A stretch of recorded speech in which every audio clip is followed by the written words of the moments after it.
First, you have some time to look at questions 1 to 3.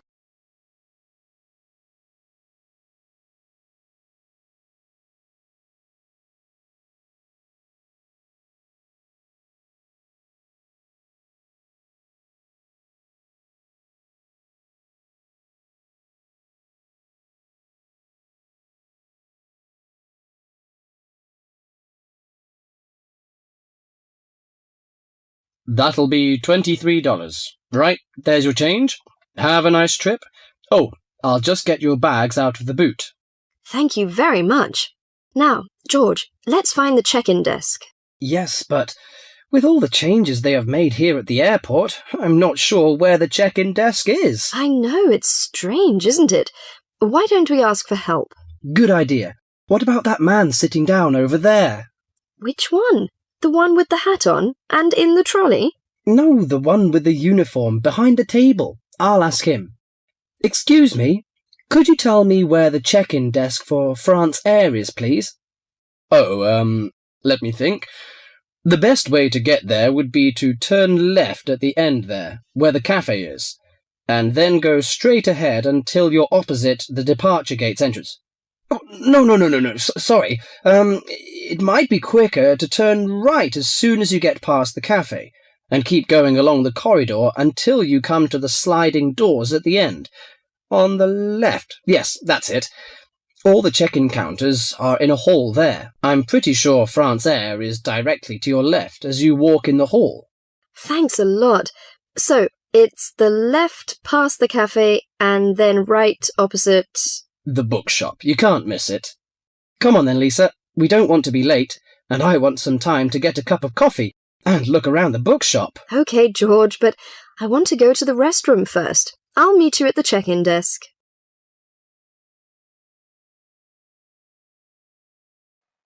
Before you hear the rest of the conversation, you have some time to look at questions 4 to 10.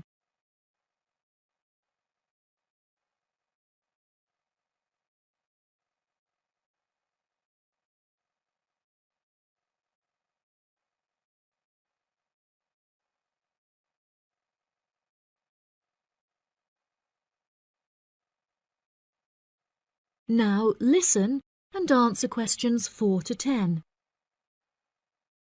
Good morning. Can I help you? Yes, I would like to check in for flight FA492. Very good. Can I have your ticket and passport, please? Oh, yes, here you are. OK, thanks. If you could just put your suitcase on the scales. Oh, I have this extra box that I want to take as well. OK, well, that's extra luggage, so I'll have to get you to fill out an excess baggage declaration certificate. It'll cost extra, I'm afraid. Let me see. $40 exactly, if the total value of your contents is under $400. Oh, well, what's the form for? It's just a form you have to fill out so that if there are any problems, we'll know where you are and how to contact you. So, if you can give me a few details, I'll key in the information. OK then, your passport says your name is Lavier. Is that right? Yes, George Lavier. George, Lavillliers.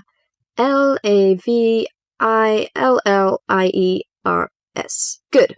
Now, nationality. French? No, wait a minute. It's a Swiss passport.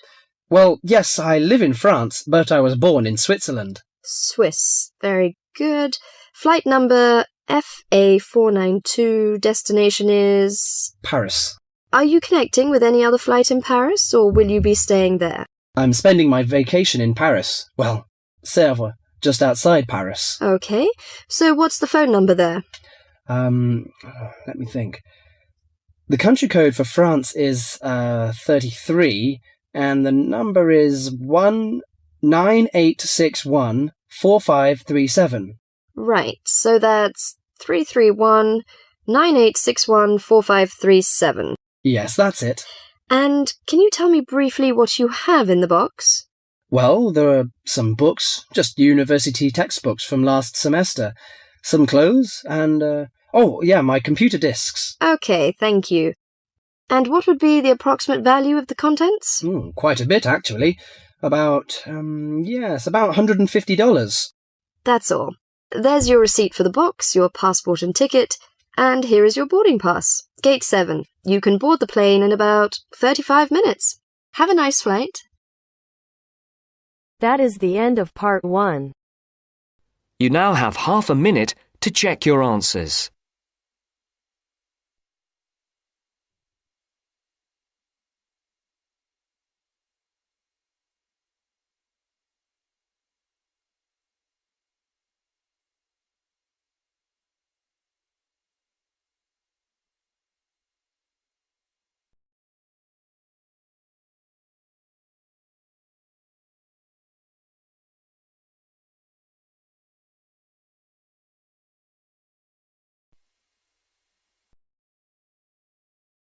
Now turns to part 2.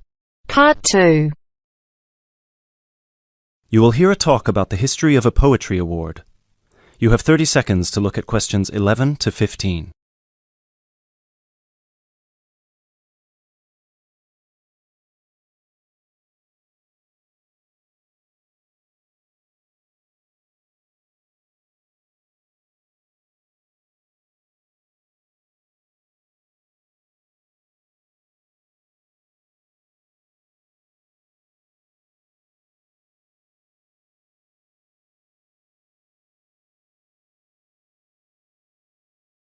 Hello everyone, and welcome to this year's award ceremony for the Antonia Watson Memorial Poetry Award.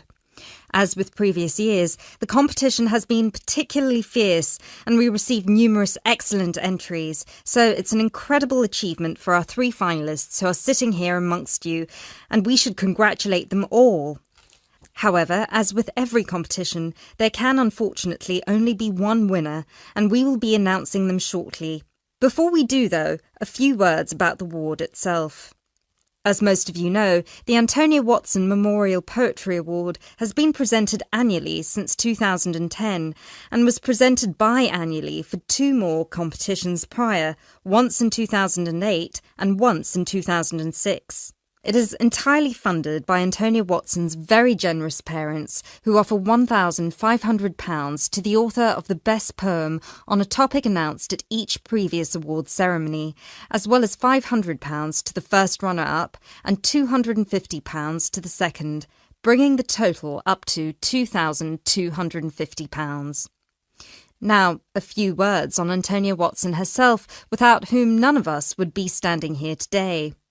I briefly knew Antonia while at university, where we were flatmates for a year, and I'm afraid that any speech I give will not be able to do her justice, as she was the kindest, sweetest person I've ever met.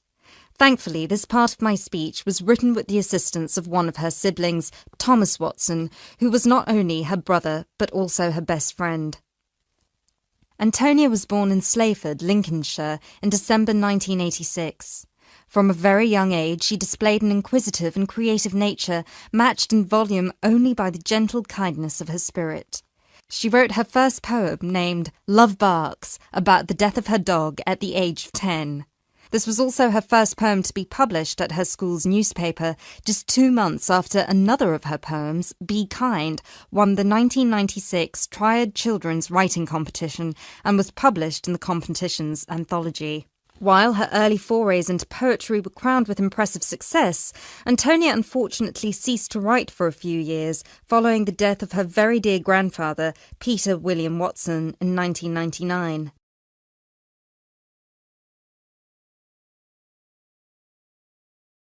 You now have 30 seconds to look at questions 16 to 20.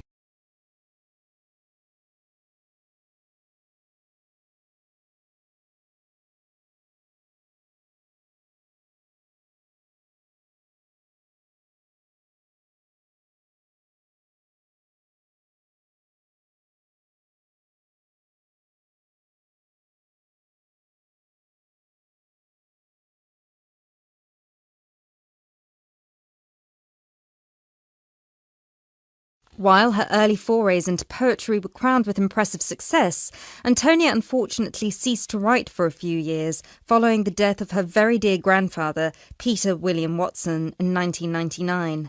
Despite her writer's block, however, her artistic nature didn't lie dormant during the next 4 years.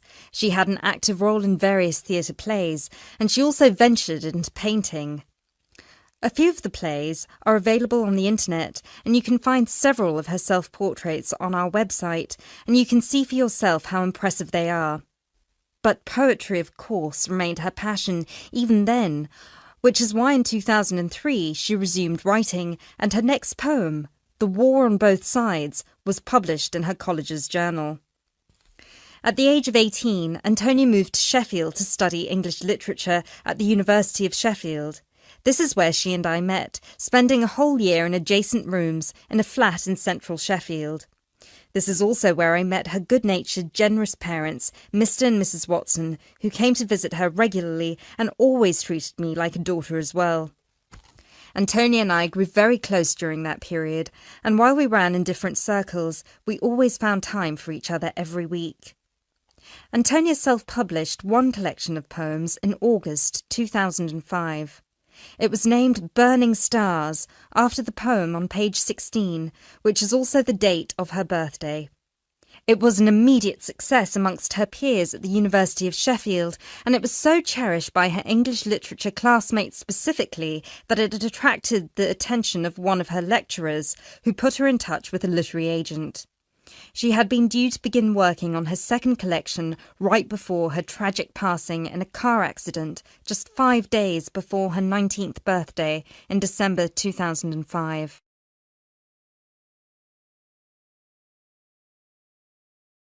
Antonia was always interested in societal shifts and how they affect humanity as well as the environment, and this award was designed to reflect her faith that regardless of what we do, we are all inherently good. With this in mind, all of the topics this competition has dealt with have been about the potential and the positive side of humanity, such as this year's Young Love theme or last year's Inner Power theme. We've had poems about personal strength, about immigration, about gender equality and peaceful protest. And hopefully in 12 months, the poems we'll be awarding will be just as inspiring with the topic of poverty. I know Antonia would be really proud of what her parents and what all of you together have achieved. So, finally, let's get on with the actual award. As I said before, it's been a fierce competition this year, and with more than 5,000 entries, it was quite the task for our 3 judges to cut them down to just 3. But our 3 finalists definitely deserve to be here, and without further ado, I would like to... That is the end of part 2. You now have half a minute to check your answers.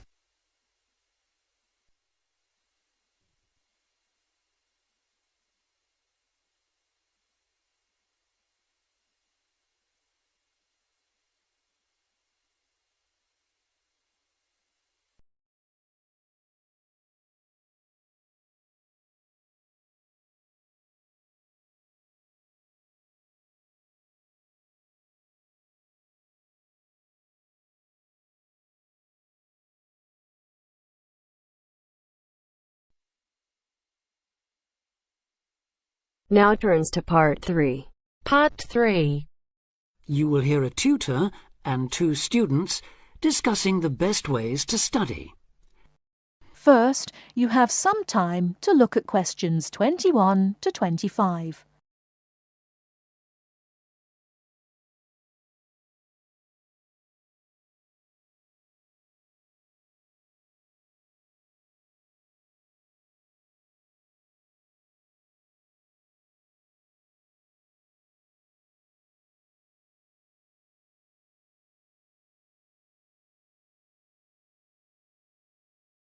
Now listen carefully and answer questions 21 to 25. Well, how are you both settling in? Fine. Yes, no problems. So far, anyway. Good. Remember that as your personal tutor, I'm here to help you if you do have any difficulties. Now, as you know, lectures start on Monday, so I thought we'd look at a few ways of making the most of them, especially in terms of the notes you take. Let's begin by thinking about what you can do before you even go to the lecture.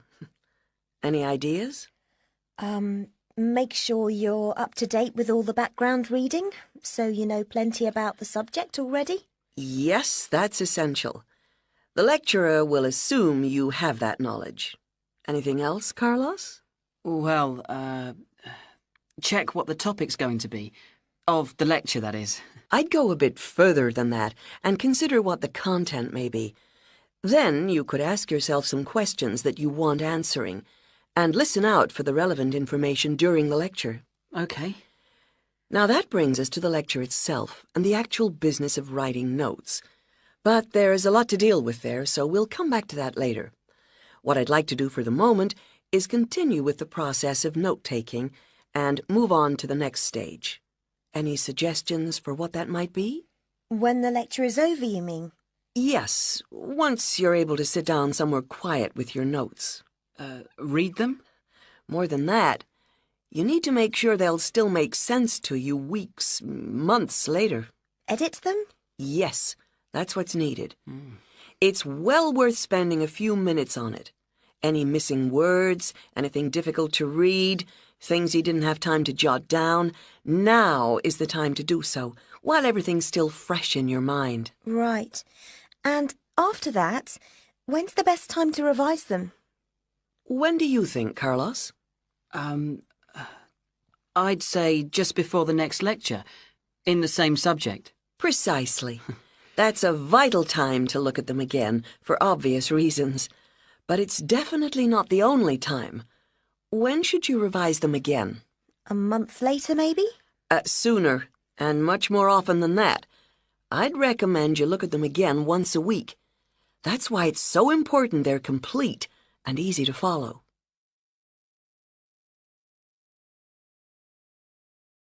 Before you hear the rest of the talk, you have some time to look at questions 26 to 30.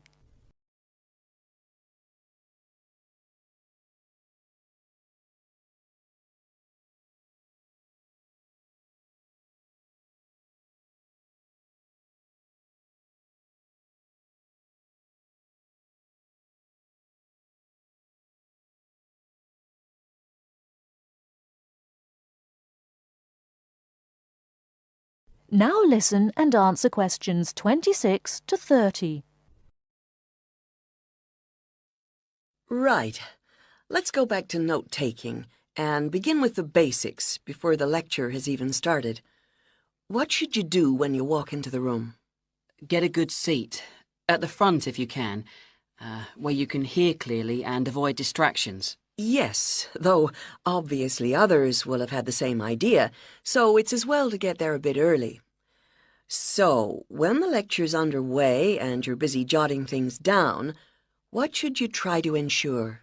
That you're getting all the main points. And what if you don't catch something you know must be important?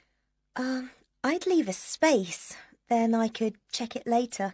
Perhaps by asking a question at the end and fill it in afterwards. That's an excellent way to deal with it, yes. And there's something else I'd like to mention here.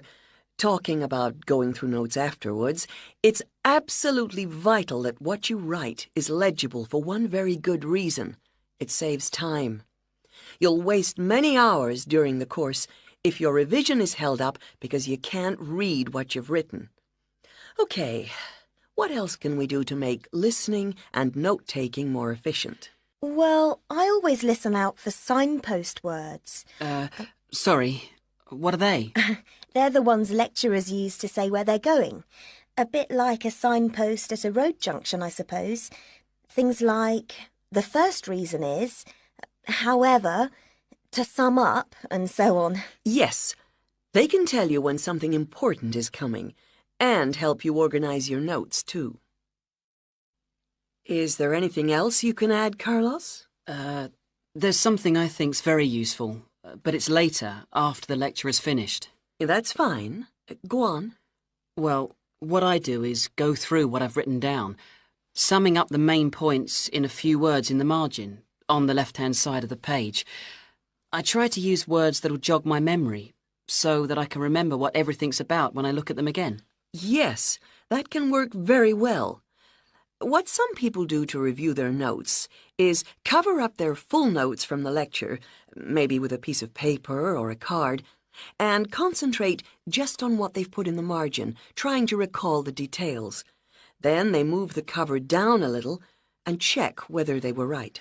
Or you could put your main points on another piece of paper and clip them together. Instead of covering and uncovering, you just hold a page in each hand. Sure. It's down to personal preference, really. Everyone has their own learning style. That is the end of part 3. You now have half a minute to check your answers.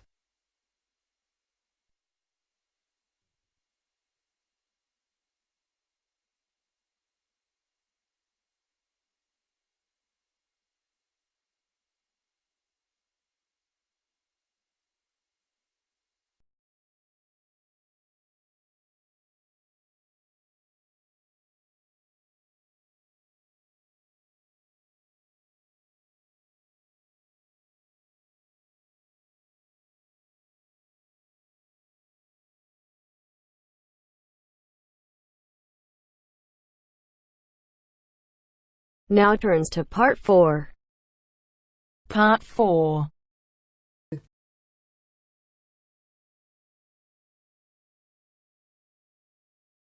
You'll hear a talk given by a foreign correspondent. First, you have some time to look at questions 31 to 40.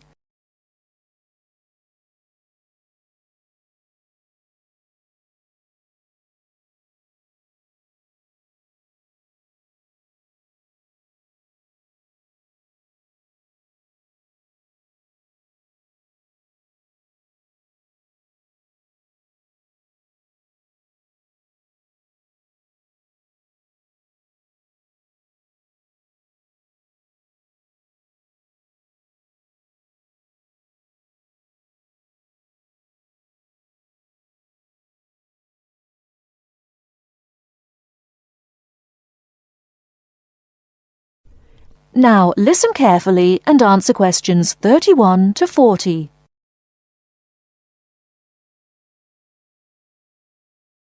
Good evening. As I assume most of you are already aware, I have been asked to come here and talk to you, essentially give you a quick overview of the life of a foreign correspondent, along with a few tips on how to become a successful international reporter yourself, should this be a career choice you elect to pursue. So let me start by this. Don't become a foreign correspondent, at least not due to the romantic notions that come attached to this job, or what you've seen in the movies. Being a foreign correspondent does not mean exotic adventures. It doesn't mean finding yourself at the heart of the action and putting yourself in danger to inform the world. Let me just tell you this. 80 journalists are killed each year in the line of duty. Many more find themselves in prison or are attacked. You need to think hard. Is this the sort of career I want? Is this the kind of reporting I'm interested in? And only after you've carefully considered all the pros and cons should you decide. But let's focus on those of you who believe that, yes, you've got what it takes to be a foreign correspondent, and this is definitely why you decided to study journalism here. You're all third-year students, which means I don't need to waste my time telling you the basics. Of course, you need to read a lot. Books, novels, newspapers, blogs. And of course, you need to be acceptably proficient in various media skills.